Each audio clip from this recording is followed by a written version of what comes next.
ദൈവ തിരുനാമത്തിന് മഹത്വമുണ്ടാവട്ടെ. Bible reading പ്രോഗ്രാമിൽ സംബന്ധിക്കുന്ന ഏവർക്കും കർത്തൃനാമത്തിൽ സ്നേഹവന്ദനം. പുറപ്പാട് പുസ്തകം 14-ാം അധ്യായമാണ് നമ്മളിന്ന് വായിച്ച് ധ്യാനിക്കുന്നത്. 13-ാം അധ്യായത്തിൽ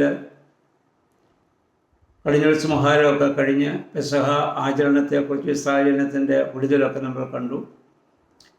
അതിനുശേഷം അത് വർഷം തോറും വാഗ്ദത്ത ദേശത്ത് ചെന്നാലും എങ്ങനെ ആചരിക്കണമെന്ന് യഹോവയായ ദൈവം അവർക്ക് നിർദ്ദേശം കൊടുക്കുന്നു. 14-ാം അധ്യായത്തിൽ നമ്മൾ വായിക്കുന്നത് മിസ്രൈമിൽ നിന്ന് ഓടിപ്പോയ ജനത്തിനെ മോശ മുഖാന്തരം യഹോവയായ ദൈവം വഴി നടത്തുന്നതാണ്. യഹോവയായ ദൈവം മോശയോട് പറഞ്ഞു, ചെങ്കടലിനോട് ചേർന്നുള്ള ഒരു പ്രദേശത്ത് നിങ്ങൾ കൂടാരമടിച്ച് അവിടെ താമസിക്കുക, അവിടെ നിങ്ങൾ പാർക്കുകയും. അപ്പോൾ അവരവിടെ പാർക്കുന്നുവെന്ന ഫറവോന് അറിവ് കിട്ടിയപ്പോൾ അവരിപ്പോൾ മരുഭൂമിയിൽ അവരെ അലയുകയാണ്, അവർക്കൊരു സങ്കേത സ്ഥലമില്ല എന്ന് അദ്ദേഹം മനസ്സിലാക്കുകയും വീണ്ടും അവരെ അദ്ദേഹം പിന്തുടരുകയാണ്. പ്രത്യേകാലുള്ള 600 രഥങ്ങളും മറ്റ് രഥങ്ങളൊക്കെ ആയിട്ട്, കുതിരകളൊക്കെ ആയിട്ട് ഫറവോൻ ഇസ്രായേൽ ജനത്തെ പിന്തുടരുകയാണ്. അദ്ദേഹം അവരുടെ ജനങ്ങളോട് പറഞ്ഞു, നമുക്ക് അടിമവേല ചെയ്തവർ നമുക്ക് നഷ്ടപ്പെട്ടു, അവരെ നമുക്കൊരു നല്ല വരുമാനമായിരുന്നു, അവരെ കൊണ്ട് നമുക്ക് പണി ചെയ്യിപ്പിക്കാമായിരുന്നു, നമ്മൾ കാണിച്ചത് മണ്ടത്തരമായി പോയി, അതുകൊണ്ട് നമുക്ക് അവരുടെ പിന്നാലെ ചെല്ലണം, അവരെ പിടിച്ചുകൊണ്ട് വരണം, അവരെ നമുക്കിവിടെ തിരിച്ചു കൊണ്ടുവരണം എന്നുള്ള ഉദ്ദേശത്തോടെ ഫറവോനും സൈന്യവും ഇസ്രായേൽ ജനത്തെ പിന്തുടരുന്നതായ അനുഭവമാണ് 14-ാം അധ്യായത്തിൽ നമ്മൾ വായിക്കുന്നത്. അപ്പോൾ ഇസ്രായേൽ ജനം പിന്തിരിഞ്ഞു നോക്കുമ്പോൾ ഫറവോനും സൈന്യങ്ങളൊക്കെ അവരുടെ പിന്നാലെ വരുന്നത് അവർ കണ്ടു. കണ്ടപ്പോൾ അവർ മോശയോട് ചോദിച്ചു, നീ എന്തിനാണ് ഞങ്ങളെ വിടുവിച്ചുകൊണ്ട് വന്നത്? ഞങ്ങൾ താമസിച്ച മിസ്രയീം ദേശത്ത് ശവക്കുഴികളുണ്ടായിരുന്നു, ഞങ്ങൾക്ക് മരിക്കാനായിരുന്നെങ്കിൽ. ഈ മരുഭൂമിയിൽ ഞങ്ങൾ മരിച്ചു ഇവിടെ അടക്കപ്പെടുന്നതിന് വേണ്ടിയിട്ടാണോ നീ ഞങ്ങളെ ഇങ്ങോട്ട് കൊണ്ടുവന്നതെന്നൊക്കെ പറഞ്ഞ് ഈ ഇസ്രായേൽ ജനം മോശയുടെ നേരെ സംസാരിക്കുന്നുണ്ട്. മോശ അവരോട് പറയുന്ന ഒരു വചനമുണ്ട്, യഹോവ നിങ്ങൾക്ക് വേണ്ടി യുദ്ധം ചെയ്യും. യഹോവ നിങ്ങൾക്ക് വേണ്ടി യുദ്ധം ചെയ്യും. ദാവീദ് സങ്കീർത്തനത്തിൽ ഇപ്രകാരം പാടി, യഹോവ എൻ്റെ പരിചയമാവുന്നു, അതുകൊണ്ട് ഞാനൊന്നും ഭയപ്പെടുകയില്ല. ഇതന്നെയാണ് മോശ ഇസ്രായേൽ ജനത്തോട് പറഞ്ഞത്, നിങ്ങൾ ഭയപ്പെടേണ്ട, നിങ്ങളെ വിടുവിച്ചവൻ ദൈവമാണെങ്കിൽ. കടിഞ്ഞൂൽ സംഹാരം നിങ്ങൾ ഓർക്കണം. നമ്മുടെ ഒരു ജനം പോലും മരിക്കാതെ മിസ്രൈമിൽ ഇത്രമാത്രം അത്ഭുത പ്രവർത്തികളെ ചെയ്ത ദൈവമാണ് നമ്മളെ വഴി നടത്തിയതെങ്കിൽ ആ ദൈവം നമ്മളെ സംരക്ഷിക്കും, നിങ്ങൾ അവരിൽ വിശ്വസിച്ചാൽ മതി, നിങ്ങൾ ധൈര്യമായിരിക്കാൻ പറഞ്ഞ് മോശ അവരെ അവിടെ ധൈര്യപ്പെടുത്തുന്നതായി നമ്മൾ കാണുന്നു. അതിനുശേഷം യഹോവ കൽപ്പിച്ച പ്രകാരം മോശ ചെങ്കടലിനെ ഭാഗിക്കാണ്, വടിയെടുത്ത് നീട്ടി കടൽ 2 സ്ഥലത്തേക്ക് മാറി, വെള്ളം 2 സ്ഥലത്തേക്ക് മാറി ഒരു മതിൽ പോലെ നിന്നു. അതിൻ്റെ നടുവിലൂടെ ഉണങ്ങിയ നിലത്തോടെ ഇസ്രായേൽ ജനം അക്കരെ പോവുകയാണ്.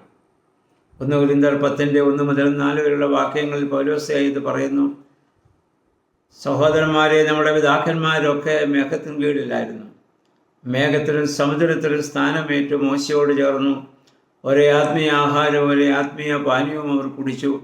അവരെ അനുഗമിച്ച പാറയിൽ നിന്നല്ല അവർ കുടിച്ചത്, ആ പാറ ക്രിസ്തുവായിരുന്നു. ഈ ചെങ്കടൽ അത് കടന്നുപോയതായ അത്ഭുതകരമായ അനുഭവത്തെ ഒരു സ്നാനമായി പൗലോസ്ലീഹ അവിടെ പറയുകയാണ്. കാരണം പുതിയ നിയമ വീണ്ടെടുപ്പുകാരനായ ക്രിസ്തുവിനോട് നമ്മൾ ചേരുന്ന സ്ഥാനത്തിലൂടെയാണ്. പഴയ നിയമത്തിലെ വീണ്ടെടുപ്പുകാരനായ യേശുവിൻ്റെ നിഴലായി മോശ ഇവിടെ പ്രവർത്തിക്കുകയാണ്. അങ്ങനെ അത്ഭുതകരമായി ആ ജനം മുഴുവൻ അക്കരെ കടന്നു. അപ്പോൾ ഫറവോനും സൈന്യവും അവരെ പിന്തുടർന്നു. അവർ ഏകദേശം കടലിൻ്റെ നടുവിലായപ്പോൾ യഹോവയായ ദൈവം മോശയോട് പറഞ്ഞു, നീ വീണ്ടും വടിയെടുത്ത് കടലിൻ്റെ നേരെ നീ നീട്ടുക. നീട്ടിയപ്പോൾ അത് കഴിഞ്ഞപ്പോൾ നമുക്ക് വായിക്കുന്നു, ആ കടലിൻ്റെ നടുവിലെത്തിയപ്പോൾ ഫറവോൻ്റെയും സൈന്യങ്ങളുടെയും രഥങ്ങൾ മുന്നോട്ട് നീങ്ങാത്തൊരവസ്ഥ വന്നു. അപ്പോൾ അവർ അത് തിരിച്ചറിഞ്ഞു, ഇത് ദൈവം ഇസ്രായേലിന് വേണ്ടിയാണ് യുദ്ധം ചെയ്യുന്നത്. അതുകൊണ്ട് ഇത് ദൈവത്തിൻ്റെ കൈ ഇതിലുണ്ട്, നമുക്ക് ഇത് തിരിച്ചു പോകാമെന്ന് അവർ പറഞ്ഞു. പക്ഷേ പോകുന്നതിന് മുൻപ് മോശ വടിയെടുത്ത് കടലിന്മേൽ അത് നീട്ടുകയും ആ കടൽ പൂർവ്വസ്ഥിതി പ്രാപിക്കുകയും ഫറവോനും സൈന്യങ്ങളും സകല മൃഗങ്ങളും അവിടെ നശിച്ചു പോകുന്ന ഒരു സാഹചര്യം നമുക്കവിടെ കാണുവാൻ സാധിക്കുന്നുണ്ട്. അതിനുശേഷം നമ്മൾ കണ്ടു, അതിനു മുമ്പായിട്ട് നടന്നത് എന്താണ്? ഇസ്രായേലിന് മുമ്പിൽ നടന്ന ആ ദൈവദൂതൻ അവൾക്ക് പിന്നിലായി. അതുവരെ മേഘസ്തംഭം ഒക്കെ അല്ലെങ്കിൽ സൂര്യൻ ആ മേഘസ്തംഭം കൊണ്ട് മറിച്ചുകൊണ്ട് അവർക്ക് ഭയങ്കര അന്ധകാരത്തിൻ്റെ ഇരുട്ടിൻ്റെ അനുഭവം അവരുടെ ജീവിതത്തിലുണ്ടാകുന്നത് നമുക്ക് കാണാൻ സാധിക്കും. ദൈവത്തിൽ നിന്ന് അകലുന്ന അവസ്ഥ, പാപകരമായ ചിന്ത, പ്രതികാര ബുദ്ധിയോടെ നമ്മൾ ജീവിക്കുമ്പോൾ നമുക്കുണ്ടാകുന്നത് വലിയ അന്ധകാരത്തിൻ്റെ അനുഭവമാണ്. എന്നാൽ നമ്മൾ വായിക്കുന്ന ഇസ്രായേൽ ജനത്തിന് യഹോവയായ ദൈവം നല്ല വെളിച്ചം കൊടുത്തു. കാരണം ദൈവം അവിടെ കൂടെയുണ്ട്, ദൈവം വെളിച്ചമാണ്. അതുകൊണ്ടാണ് ഞാൻ ലോകത്തിലായിരിക്കുമ്പോൾ ലോകത്തിൻ്റെ വെളിച്ചമായിരിക്കും നമ്മുടെ കർത്താവ് പറഞ്ഞ് നമ്മൾ ഓർക്കേണ്ടതാണ്. ആ വെളിച്ചമായി അവരോടൊപ്പം നമ്മുടെ കർത്താവ് അവിടെ നിലനിൽക്കുകയാണ്. ആ രാത്രിയെ പകലാക്കി തീർക്കുന്ന, വെളിച്ചമുള്ളതാക്കി തീർക്കുന്ന വലിയ അനുഭവം നമുക്കവിടെ കാണാൻ സാധിക്കുന്നുണ്ട്. വായിക്കുന്ന ശക്തമായ കിഴക്കൻ കാറ്റുകൊണ്ട് ദൈവം ആ കടലിനെ ഉണങ്ങിയ നിലമാക്കി മാറ്റിയെന്നാണ്. കിഴക്ക് എന്നുള്ള ദൈവത്തിൻ്റെ സാന്നിധ്യത്തെ സൂചിപ്പിക്കുന്നതും പടിഞ്ഞാറ് ദൈവത്തിൽ നിന്ന് അകലുന്ന അവസ്ഥയും ആ ഈ ദിക്കുകളെ സൂചിപ്പിക്കാറുണ്ട്. അതുകൊണ്ടാണ് നമ്മൾ കിഴക്കോട്ട് തിരിഞ്ഞു നിന്ന് പ്രാർത്ഥിക്കുന്നത്. കിഴക്ക് ഏദനിലാണ് ദൈവം മനുഷ്യനെ കൊണ്ടാക്കിയത്. പ്രപഞ്ചത്തെ സൃഷ്ടിച്ച ദൈവം കിഴക്ക് ഏദനുണ്ടാക്കി അവിടെ മനുഷ്യനെ അവിടെ പാർപ്പിച്ചു. ദൈവത്തിൻ്റെ ദിവ്യമായ സാമീപ്യം.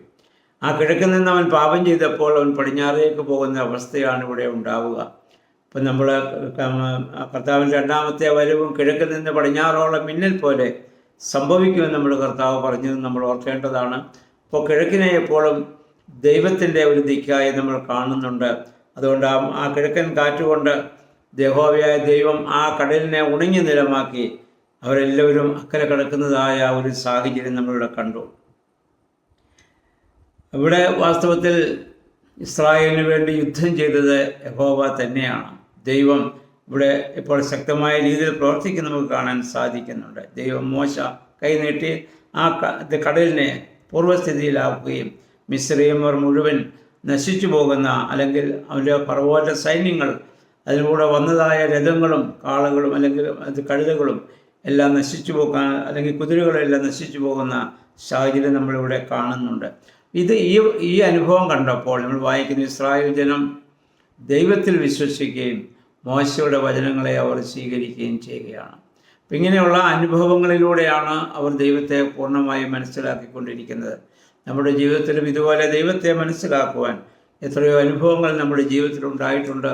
എന്നാൽ പ്രത്യേക സാഹചര്യങ്ങൾ നമ്മളതൊക്കെ മറന്നിട്ട് വീണ്ടും നമ്മൾ പാപത്തിൽ ജീവിക്കുന്ന സാഹചര്യം നമുക്കുണ്ട്. അതുകൊണ്ട് ദൈവത്തിൻ്റെ അത്ഭുതകരമായ വലിയ നടത്തിപ്പിനെ മനസ്സിൽ ധ്യാനിച്ച് പ്രാർത്ഥിക്കുവാൻ ദൈവം നമ്മെ സഹായിക്കട്ടെ. പഴയ നിയമത്തിലെ ഓരോ സംഭവങ്ങളും പുതിയ നിയമത്തിൽ നമ്മുടെ ജീവിതവുമായി ബന്ധപ്പെടുത്തി ദൈവികമായ നടത്തിപ്പുമായി ബന്ധപ്പെട്ട് ചിന്തിക്കുവാൻ പരിശുദ്ധാത്മാവെ ശക്തീകരിക്കണമെന്ന് നമുക്ക് പ്രാർത്ഥിക്കാം. ദൈവം അതിന് നമ്മെ സഹായിക്കുമാറാകട്ടെ.